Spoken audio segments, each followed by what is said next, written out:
상식과 지식 사이 몰라도 먹고 살지만 알면 뿌듯한 것들을 탐구하는 본격 지성인 대기 프로젝트. 부록처럼 가볍고 본책보다 재밌는 내 인생 별책 부록. 책보다 별책 부록.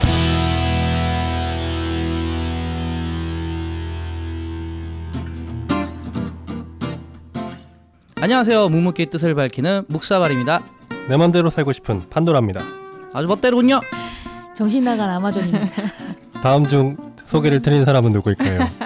아마존이에요. 맨날 똑같은 재미없잖아요. 우리의 엿언니, 엿DJ, 엿장수! 예.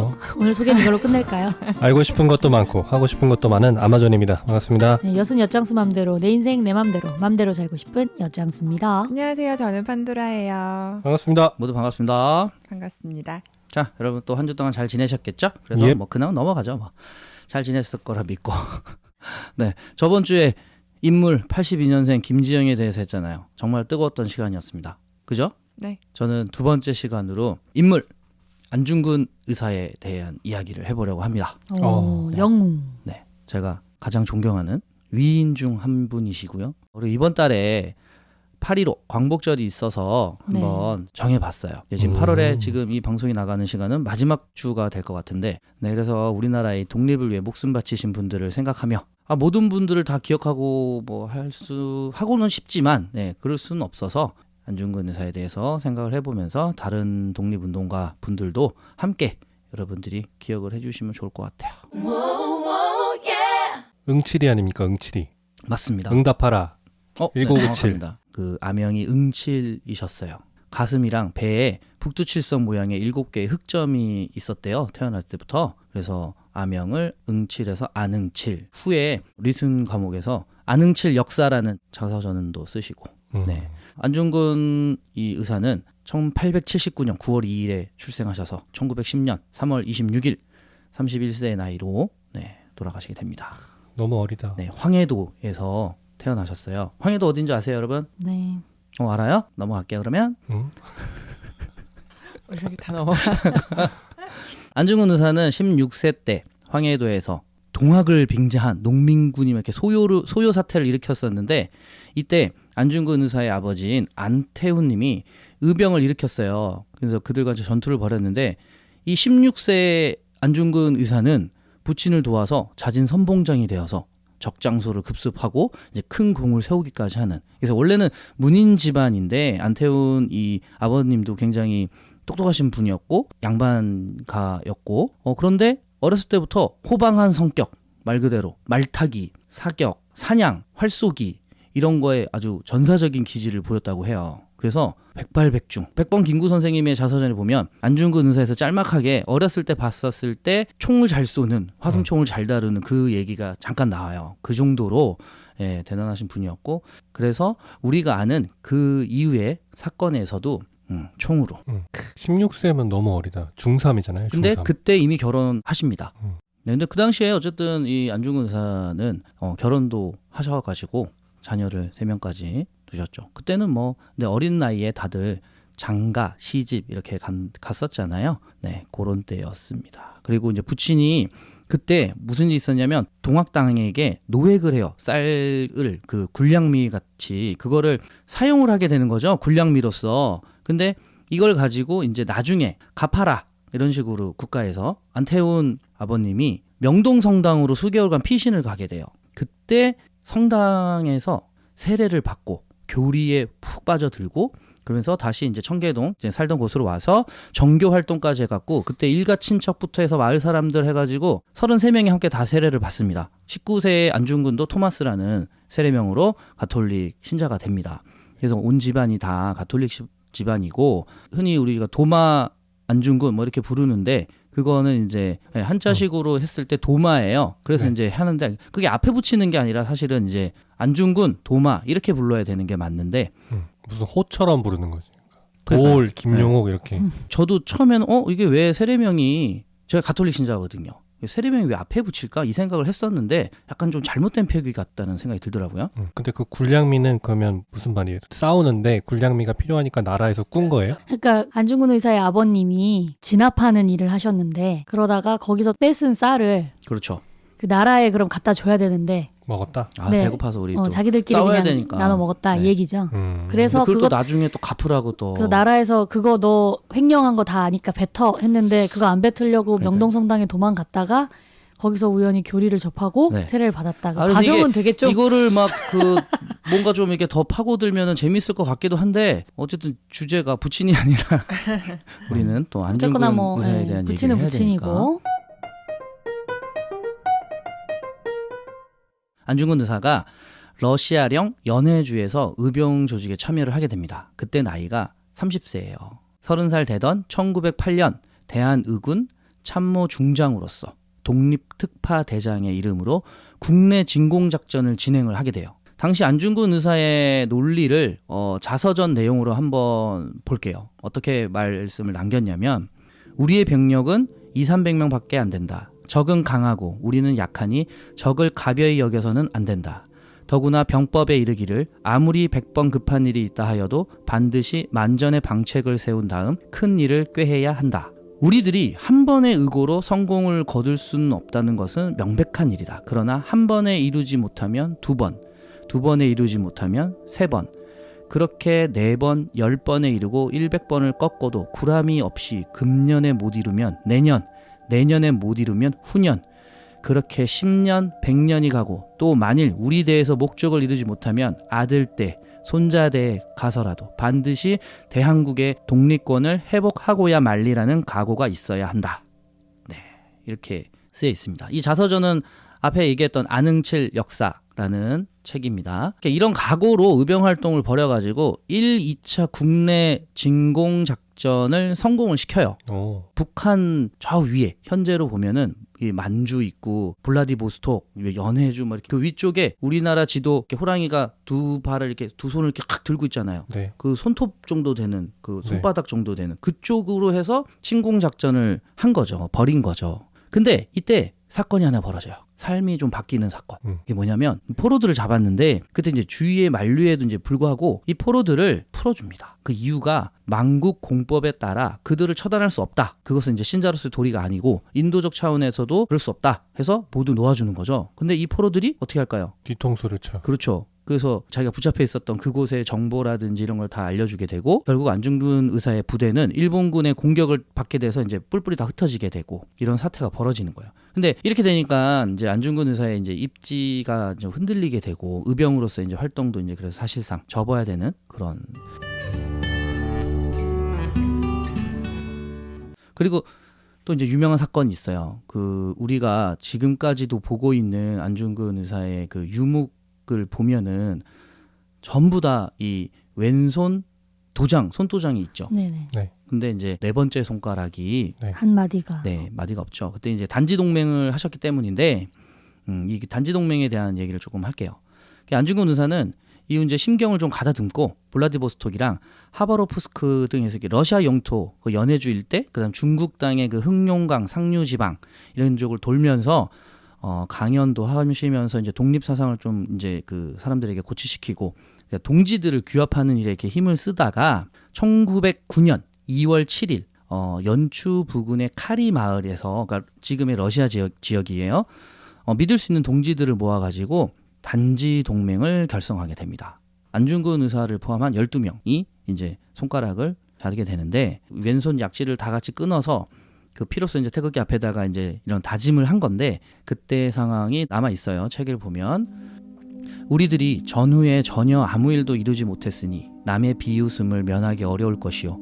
뿐만 아니라 만일 특별한 단체가 없으면 어떤 일이고 간에 목적을 달성하기가 어려울 것인즉 오늘 우리들은 손가락을 끊어 맹서를 같이 지어 증거를 보인 다음에 마음과 몸을 하나로 묶어 나라를 위해 몸을 바쳐 기어이 목적을 달성하도록 하는 것이 어떻소? 하자 모두가 그대로 따르겠다 하여서 12사람이 각각 왼손 약지를 끊어서 그 피로써 태극기 양 옆에 글자를 4글자를 적습니다.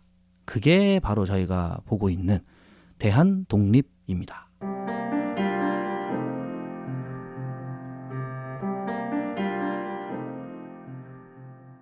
자, 여러분, 역사의 현장으로 가겠습니다. 제가 이렇게 앞부분은 이렇게 좀 빨리 넘어가는 이유가 있어요. 뒷부분, 중요한 부분을 우리가 알아야 되기 때문에 하얼빈으로 가겠습니다. 하얼빈 의거 이토 히로부미를 저격하러 가겠습니다. 처단하러. 자, 러일 전쟁에서 승리한 일본 정부는 유리한 입장을 이용하여 이렇게 대한제국을 합병한 뒤에는 만주를 침략할 계획으로 이토 히로부미를 하얼빈으로 보냈습니다.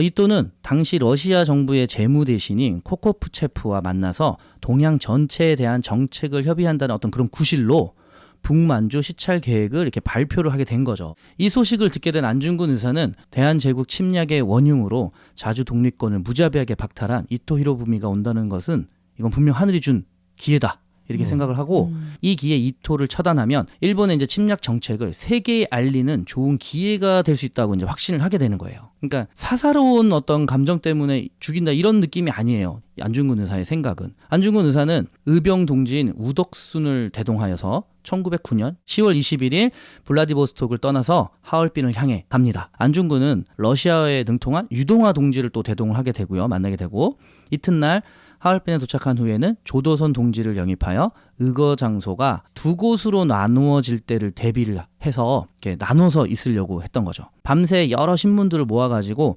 이토의 도착 시간, 환영 절차 등에 관한 정보를 모아갖고 치밀한 계획을 세우고 권총이랑 실탄 이런 것들을 점검을 하게 되죠. 마침내 10월 26일 역사적인 의거의 시간이 다가오고 있을 때 안중근 의사는 체가구역에서 이토가 열차를 갈아타거나 이제 어떤 내리거나 이런 거를 감안해서 그곳에 우덕순과 조도선을 배치를 하고요. 안중근 의사는 하얼빈역에서 대기를 하는 거예요. 두 군데에서 나눠서. 그래서 안중근 의사가 하얼빈역에 도착한 것은 이제 오전 7시경이고 일단 역사 안에 이제 찻집에 들어가서 이게 동태를 이제 살피는 거죠. 그리고 러시아 군인들이랑 출연객들이 역사 안팎으로 들어와서 이제 혼잡한 이런 상황에서 9시 정도 됐을 때 이토 일행이 탄 특별 열차가 플랫폼에 들어오게 됩니다. 그래서 체가구역에서는 열차가 그냥 지나쳐 갔어요. 거기서 갈아탈 줄 알고 좀 대비를 했는데. 그렇죠. 그러니까 1차 의거장소, 플랜 A 실패. 2차 의거장소 이렇게 나눠져 있었던 거죠. 1차는 이제 실패로 끝났고 이제 하얼빈에서 드디어 기차가 멈춰서고 마중 나온 이제 코코프체프 일행이 열차 안으로 들어가서 일본 총영사의 안내를 받아서 이토와 그 수행원들이 기차에서 내리게 되죠. 그때 상황은 이렇습니다. 러시아 군인들을 사열을 하게 돼요. 의장대를 사열을. 네. 안중근 의사가 러시아 의장대 그 뒤쪽에서 지켜보고 있는데 이때 그러니까 직접 본 적이 없어요. 이토 얼굴을. 자기는 이제 그 어떤 외모일 거다 이런 거밖에 모르는 상태잖아요. 그래서 나와서 쭉 자기 앞을 처음에 지나가요. 안중근 의사 앞을 지나갔어요. 지나간 게 사열을 하기 위해서 저 끝으로 간 거예요. 아, 저기서부터 다시 이제 쭉 올려고. 네, 그러니까 안중근은 지금 이제 여러분도 한번 상상해 보세요. 기차가 앞에 있고요. 바로 앞에 있고 저는 기차를 바라보고 있는데 기차에서 이토 히로부미가 내리고 제가 봤을 때 우리 안중근 의사의 입장에서 봤을 때 왼쪽으로 이렇게 쭉 저 끝으로 갔어요. 의장대 끝으로. 그래서 거기서 사열을 시작하는 거죠.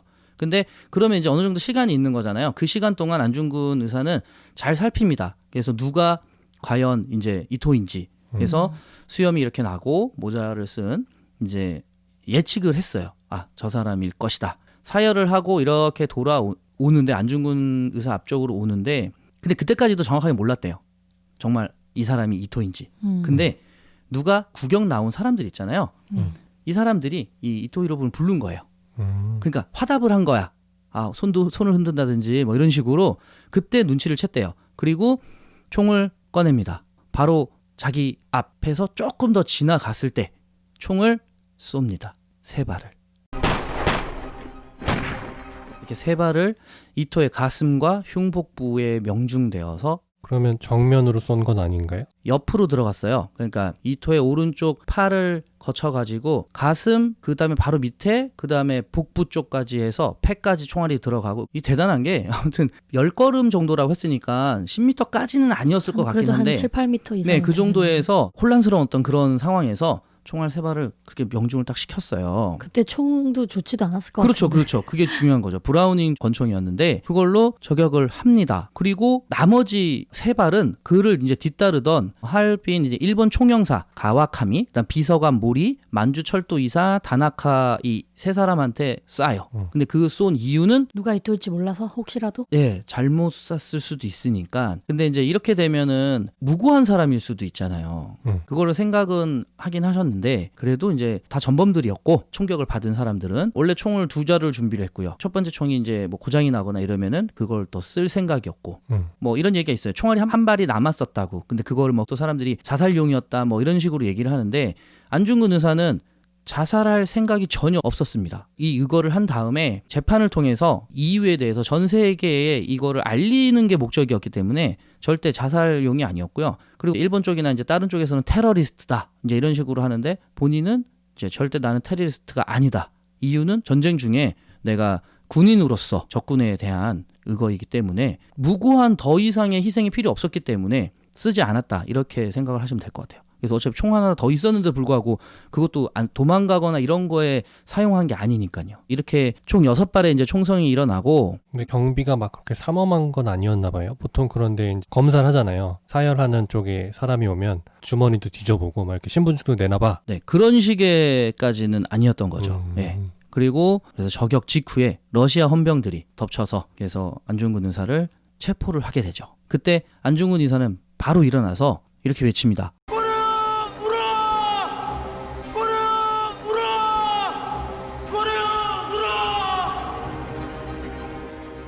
이렇게 코레아 우라를 외쳤습니다.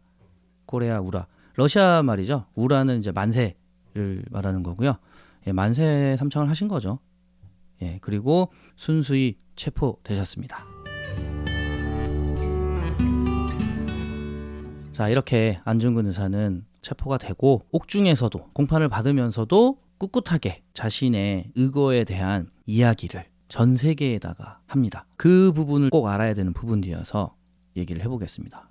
안중근 의사가 대한국 의군 참모중장 자격으로 이토 히로부미를 처단한 동기, 자 이른바 이토의 제약 15개 조에 대해서 의거 당일 러시아 쪽에서 신문 받을 때부터 일본 검찰관의 신문과 그리고 이듬해 2월에 공판에 이르기까지 일관되게 이토의 이 죄상을 설파를 했어요. 그 이야기를 영화배우 이재훈 씨의 목소리 들어보겠습니다. 유튜브에 보시면은 기억록이라고 독립운동하신 분들이나 우리 위인 분들의 이야기를 약간 극화해서 만들어 놓은 자료들이 있어요. MBC에서 만든 건데 제목은 이렇습니다. 이재훈 안중근을 기억하며 기록하다 에서 발췌를 했습니다. 명성황후를 시해한 죄, 고종 황제를 강제로 폐위시킨 죄, 을사 5조약과 정미 7조약을 강제로 체결한 죄, 무고한 한국인들을 학살한 죄, 군대를 해산시킨 죄, 총권을 강제로 빼앗은 죄, 한국인이 일본인의 보호를 받고자 한다고 전 세계에 거짓말을 퍼뜨린 죄, 동양 평화를 깨뜨린 죄. 네, 이렇게 총 15개인데요. 나머지는 뭐냐면 철도, 광산, 산림, 농지, 하천을 강제로 빼앗은 죄, 제일은행권 지폐를 강제로 사용하게 한 죄, 민족 교육을 방해한 죄, 한국인들의 외국 유학을 금지시킨 죄, 교과서를 압수하여 불태워버린 죄, 현재 한국과 일본 사이에 전쟁이 쉬지 않고 사륙이 끊이지 않는데도 한국이 태평무사한 것처럼 일본 위로 일본 왕을 속인 죄, 일본 왕의 아버지 태왕제를 죽인 죄, 예, 이렇게 해서 총 15개 조에 대한 죄악을 꿋꿋하게 계속 말을 하고 있어요. 이렇게 하얼빈 총영사관 지하 감방에서 1차 조사를 받은 후에 안중근 의사는 결박된 채 11월 3일 우덕순, 조도선, 유동화와 같이 리순 형무소로 이송 수감되게 됩니다. 이게 당시에 그 관동 도독부 지방법원에서 안중근 의거의 이제 정당성과 재판 관할권의 애매한 입장, 그리고 안중근의 돈독한 신앙심 등에 대한 배려로 안중근 형량에 대해서 무기징역을 고려했었어요. 무기징역을. 근데 일본 정부는 이제 강경파가 서둘러 극형에 처하라는 이제 밀명을 보냄에 따라서 그 관동 도독부의 법원의 태도가 변하게 되면서 옮긴 거예요. 왜? 하얼빈이 지금 러시아 영토였단 말이에요. 거기서 전 세계에다가 이 상황을 밝히고 정당한 재판을 받기 위해서 실제로 이제 최재형 선생님이라고 이제 군자금도 대고 이렇게 했던 분이 계신데 그분이 변호사를 미리 선임을 해놨어요. 러시아 사람으로. 네. 근데 이게 지금 중간에 애매하게 꼬여버린 거죠. 그래서 저 밑으로 일본이 장악하고 있는 지역인 리순 지역으로 이동을 시켜버린 거예요. 거기서 재판을 하는 거예요. 모두 게 다 일본인들이 있는 그런 상황에서 재판이랑 이제 이 공판, 지금 공판이라고 하죠. 이 당시 때는 이거를 받게 하기 위해서 그래서 사형을 내리기 위한 조치라고 볼 수 있는 거예요. 1910년 2월 14일 사형이 언도되게 됩니다. 안중근 의사는 사형 언도를 받자 이제 일본에서는 사형 이상의 형벌은 없느냐고 이 판결에 미소를 지었다고 해요. 다른 건 이제 일말의 후회나 뭐 걱정 이런 건 없지만 이제 어머니에 대한 마음을 좀 무겁게 했었는데 어머니에 대한 마음만이 근데 이때 이제 여러분들도 좀 잘 알고 있는 이제 어머니가 이제 편지를 보내고 하는 이런 부분들이 있어요. 근데 어머님이 정말 어마어마한 분이시더라고요. 네, 조마리아 여사님이신데 아들에게 전원을 남겨요. 그 전원을 읽고 안중근 의사는 항소를 포기하게 돼요. 그러니까 일본인들이 오히려 항소를 해라. 그러면 무기징역으로 이제 어떻게 해주겠다라는 얘기를 할 정도였는데 그 당시에 안중근 의사는 항소를 포기하게 됩니다. 또 이제 좀 더 깊게 찾아보면은 이 조마리아 여사님이 이런 편지를 썼을 리가 없다라는 얘기가 굉장히 많아요. 그러니까 일단 남겨져 있는 게 없어요. 말로만 그냥 남겨져 있다. 구전되어 오고 있는 느낌이거든요. 저도 그게 긴가민가해요. 그래서 요것도 이제 어떤 그 프로그램에서는 실제로 이제 성우를 써서 이렇게 쫙 읽는 것도 있는데 그건 제가 안 읽어드리고 제가 이제 빠르게 한번 읽어볼게요. 근데 여기서 말이 안 되는 부분들이 꽤 있어요, 사실. 그래서 뭐 그 말이 제일 충격이었어. 엄마인데 땀만 먹지 말고 죽으라. 그거는 사실이에요. 아 그래요? 네. 편지의 내용은 이렇습니다. 네가 만약 늙은 어미보다 먼저 죽은 것을 불효라 생각한다면 이 어미는 웃음거리가 될 것이다. 너의 죽음은 너 한 사람의 것이 아니라 조선인 전체의 공분을 짊어지고 있는 것이다. 네가 항소를 한다면 그것은 일제의 목숨을 구걸하는 짓이다. 네가 나라를 위해 이에 이른즉 땀만 먹지 말고 죽으라. 옳은 일을 하고 받은 형이니 비겁하게 삶을 구걸하지 말고 대의에 죽는 것이 어미에 대한 효도이다. 여기 너의 수의를 지어 보내니 이 옷을 입고 가거라. 다음 세상에는 반드시 선량한 하느님의 아들이 되어 이 세상에 나오너라. 이렇게 되어 있는 거예요. 근데 일단 안중근 의사 집안은 너무나 독실한 천주교 집안입니다. 가톨릭 집안이어서 이 마지막은 약간 윤회사상이죠. 이 세상에 다시 나오라고 하는 거는 천당에서 다시 만나자 약간 이런 식으로 돼야 되는데 그래서 그런 부분도 있고 기본적으로 이거에 대한 정확한 증거가 없어요. 증거 자료가. 그래서 인터넷 시대에 접어들면서 이걸 미화하거나 약간 이런 거 아니냐라는 말들이 좀 있어요. 근데 어머니가 수의를 직접 바느질해서 이제 보내잖아요. 근데 그거를 이제 두 동생에게 전달해서 보내거든요. 그때 전달한 말씀은 있어요. 그게 뭐냐면 옳은 일을 하고 받은 형이니 비겁하게 삶을 구하지 말고 대의에 죽는 것이 어미에 대한 효도이다. 라는 말은 전달을 했다고 하더라고요. 그래서 요 정도는 있는데 너무 그 아까 했던 그런 이야기는 이게 맞는 건지 편지를 찾을 수가 없어서 저는 그런 얘기 들었거든요. 그러니까 어디서 봤는데 안중근 의사가 그 감옥에서 동양평화론을 쓰기 시작했잖아요. 네. 쓰기 시작했는데 원래 쓰려고 했던 분량은 이렇게 엄청 많이 있는데 그거를 이제 항소하면서 그 기간 중에 이거를 한 달이면 다 쓰겠다 해갖고 딱 써야지 이렇게 했는데 일본 법원 관계자들이 너 항소 안 해도 그거 다 쓸 때까지는 우리가 형을 집행하지 않을게. 그거 쓰는 건 우리가 기다려주겠다. 뭐 이래서 어쨌든 항소 안 하고 그냥 그럼 다 쓸 수 있겠다 이렇게 하고 있었는데 형을 갑자기 집행해가지고 동양평화론을 다 못 쓰고 형을 받았다 이런 얘기도 뭐 본 적이 일부는 있거든요. 맞고 일부는 좀 정정을 해야 될 것 같은데 어쨌든 항소는 안중근 의사의 뜻이었어요. 안 하는 게. 항소를 한다라는 것은 이제 왜 내가 당당한데 삶을 구걸하는 그런 느낌은 하기 싫으셨기 때문에 그렇게 얘기한 건 맞고 그다음에 동양평화론은 이제 뒤에도 얘기 나오는데 재판 자체 사형이 언도되고 사형 집행까지의 시간이 엄청 빨랐던 거예요.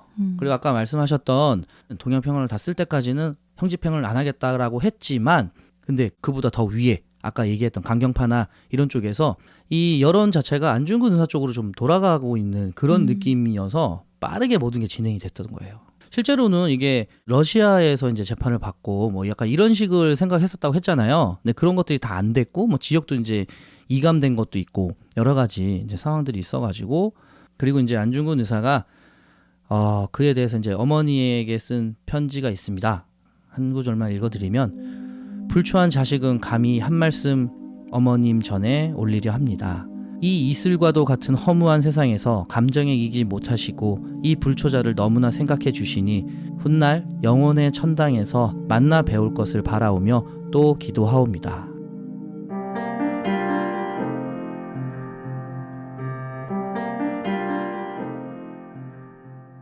자, 항소를 포기한 안중근 의사는 이제 어머니 조마리아의 여사의 옳은 일을 하고 받은 형이니 비겁하게 삶을 구하지 말고 대의를 위해서 죽는 것이 어미에 대한 효도이다. 라는 이 말대로 당당하게 형 집행이 있기까지 이제 지내게 됩니다. 이 지내는 시간 동안 안흥칠 역사와 동양 평화론 그리고 그 많은 지금 많이 남아있는 유목들이라든지 글씨들을 많이 남기시죠.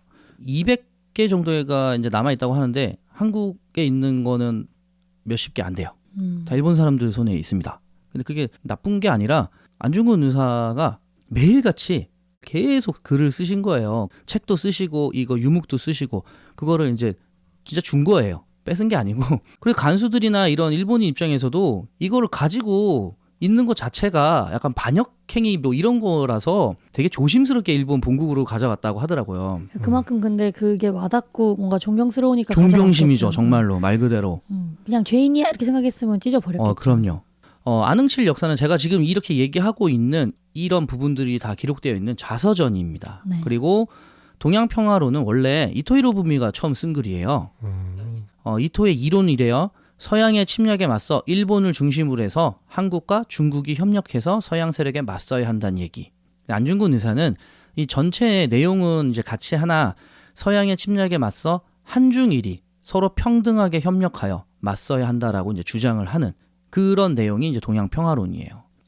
이게 너무나도 이제 의연하고 당당하게 이 수감 생활을 하시는데 이때 류승 감옥 소장뿐만 아니라 그 밑에 이제 간수들조차 안중근 의사를 존경했다고 해요. 얘기를 좀 한 가지 드리면 현재 일본 미가현 구리하라시에 위치한 대림사라는 절이 있는데요. 여기는 안중근 의사를 기리는 곳이에요. 이 절에서. 그래서 이 절을 건립하였던 사람이 바로 일본군 헌병이자 간수였던 치바 도시치입니다. 치바 도시치는 안중근 의사와 이제 대화를 많이 하면서 그에게 감화된 거예요. 처음에는 살인자 하면서 총까지 들이댔다고 해요. 죽인다고. 그런데 점점 대화를 통해 가지고 감화가 되고 사형당하기 전에 유명한 글귀에 엄청 유명한 건데 위국 헌신 군인 본분. 군인이 나라를 위하는 것은 그 본분을 다하는 것이다. 현재 대한민국 국군의 모토입니다. 슬로건 같이 이렇게 전해져 내려오고 있는. 이후에 이제 치바가 고향에 가서 고향이 이제 미야기로 이제 돌아와서 안중근을 기리는 사찰을 세웠고 본인도 사망한 뒤에 유족들에게 이 절의 위패를 보관해달라 그래서 치바의 사진과 안중근 의사 사진이 이게 나란히 있어요. 네. 위국헌신 군인 본분 있잖아요. 이 글, 이 안중근 의사의 이 글이 안중근 탄생 100주년이에요. 1979년인데 이때 치바의 유족들이 한국에 반환해줬어요. 대신 이 글을 본뜬 비석을 절 내에다가 커다랗게 이렇게 세워놨어요. 지금 현재도 있는. 대림사에서는 매년 안중근의 추도식을 열고 치바의 유족들뿐만 아니라 뭐 미야기의 민단, 센다이 주재 한국 영사관에서도 이제 매년 참석을 하는 그런 추도식을 한다고 합니다. 자, 그리고 1910년 3월 26일 오전 10시가 됩니다. 안중근 의사의 형이 집행이 되는 시간입니다. 어머니가 직접 만들어주신 수의를 입고 이동을 하게 되는데 그때 형 집행 있기 5분 전에 수의를 입고 찍은 사진이 아직까지 전해져 내려오고 있죠. 그 검색을 하시면 여러분이 볼 수가 있고요. 간수가 이때 가시죠라고 이제 말을 하니까 읽던 책이 있는데 다 읽지 못했다고 5분만 시간을 달라고 합니다. 그래서 5분 동안 정말 책을 꿋꿋하게 읽으시고 당당하게 형장으로 갔다고 합니다. 그래서 감옥 소장이 사형 집행문을 낭독하고 최후의 유언을 물었으나 다른 말은 없다고 하면서 이토 처단은 동양 평화를 위해 결행한 것이므로 앞으로 한일 두 나라가 화합하여 동양 평화에 이바지하기 바란다라는 말을 남기고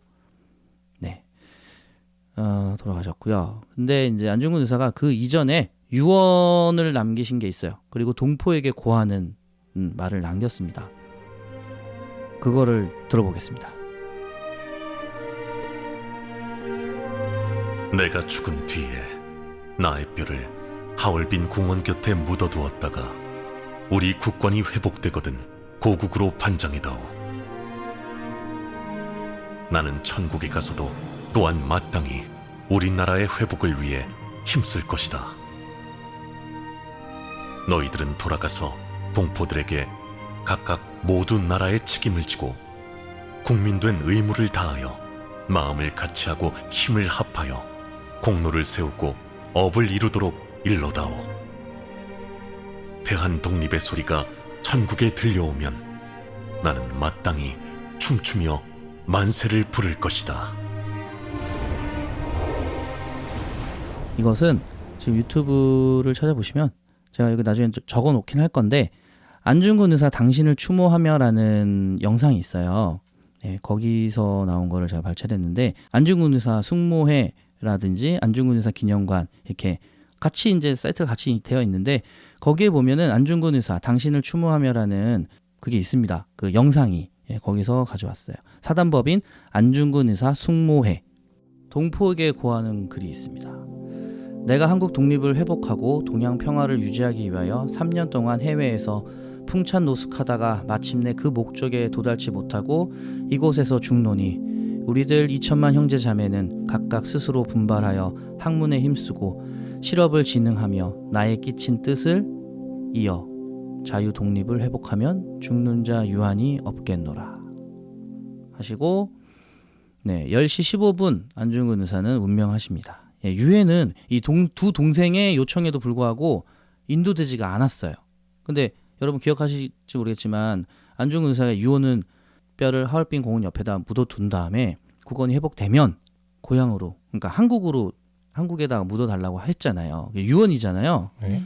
근데 이제 이대로 할 수가 없었던 거죠. 일본 정부는 이제 안중근 의사 유해가 밖으로 나가가지고 어딘가에 이제 안장이 되면 독립운동의 성지나 아니면 이 사람들이 이거를 본보기로 해서 이제 그렇게 막 일어나는 거를 두려워했던 거죠. 그래가지고 몰래 시신을 감옥 뒷산 제수묘지에 이렇게 묻었어요. 그래서 그 정확한 위치를 알 수가 없어요 지금. 그래서 고구려의 그 송환을 못 하고 있는데 백범 김구 선생님이 해외에서 순국한 독립유공자들의 시신을 모시기 위해서 효창공원 지금 효창공원에 324 묘역을 만들었거든요. 거기 이제 이봉창, 윤봉길, 백정기 의사 이 세 분의 시신이 모셔져 있는데 원래는 4의사 묘지예요. 거기가 하나가 가묘로 되어 있죠. 유해가 아직 봉안되지 못해서 그래서 그 옆에 이렇게 써 있어요. 이곳은 안중근 의사의 유해가 봉안되면 모셔질 자리로 1946년에 조성된 가묘입니다. 이렇게 써 있습니다. 그래서 참 안타깝죠. 이 부분이. 자 마무리하겠습니다. 여러분. 어떠셨어요? 안중근 의사를 저희가 한번 좀 빠르게 훑긴 했지만 근데 제가 알기로는 후손들이 네. 뭔가 그 영웅의 후손이라고 하기에는 처우가 좀 뭐랄까 안 좋다? 가난 속에 살아야 되고 그게 참 아쉬운 것 같아요. 독립유공자 후손들의 그 주거 개선 운동 이런 거 하는 거 보고 되게 정말 마음이 쓰렸어요. 네. 안중근 의사의 공판 변호사였던 일본인 미즈노 기치타로라는 분이 있어요. 리순에서 안중근 의사의 변호를 맡았던 분이죠. 그의 생각과 변호의 어떤 내용이 이래요. 피고의 행위는 조국에 대한 참된 정성에서 비롯됐다는 것은 의심할 여지가 없습니다. 그는 이후 일본에 이제 돌아가서 지금 방금 얘기했던 그런 생각을 가지고 변호를 했고 일본에 돌아가서 전쟁을 일으킨 그 군부에 대해서 저항을 해갖고 정계에 진출해서 국회의원까지 되거든요. 그러면서 안중근 의사의 재판 이후 사형 변호를 두 번 다시 안 했대요. 이분이. 그리고 죽기 전에 차마 말하지 못했던 그간의 이야기를 1948년 11월 5일에 발행된 저서 남국야화라는 책이 있어요. 지금 전에 내려오고 있는 책에 그 책에서 안중근의 사형 집행담 백의의 옷을 입고 교수대라는 제목으로 글이 있어요. 그 부분을 조금 읽어드릴게요. 나는 안중근을 생각하면 언제나 눈물이 난다. 사형 집행 전날 1시간에 걸쳐 면회를 했다. 그때 그에게 인간은 반드시 한번 죽는다. 이 세상에는 국가가 있어 국경이 있기 때문에 입장을 달리하지만 천국에는 국가가 없고 국경이 없기 때문에 자네와 나하고도 친하게 마음껏 얘기할 수 있다고 생각한다고 이별의 말을 이번에 전했다고 해요. 사형 집행일에 순백의 조선복을 입고 형장에 나타났을 때 줄이어 있던 집행관도 그의 거룩한 모습에 고개를 숙이고 훌쩍였다. 네, 이렇게 글이 남겨져 있고요. 한치의 흔들림 없이 일관되게 당당한 모습을 보여준 안중근 의사가 일본인들의 마음마저도 이렇게 가져왔다고 생각을 합니다. 그래서 마지막으로 아까도 제가 유언 부분에서 얘기를 했지만 나는 천국에 가서도 또한 마땅히 우리나라의 회복을 위해 힘쓸 것이다. 죽음의 문턱에서조차 그러니까 오로지 나라의 안위만을 생각했던 그런 모습이 정말 대단하고 존경하게 되고 우리가 꼭 기억을 해야 될 것 같다라는 생각을 들어요. 그래서 진정한 영웅 대한국인이라는 생각이 듭니다. 동양의 평화뿐만 아니라 이 전 세계의 평화를 바랬던 분이신 거죠. 우리는 분명 기억해야 합니다. 잊지 말아야 합니다. 대한국인 영웅 안중근 장군이며 의사이신 이분을요. 지금까지 묵묵히 뜻을 밝히는 묵사발이었습니다. 감사합니다. 수고하셨습니다.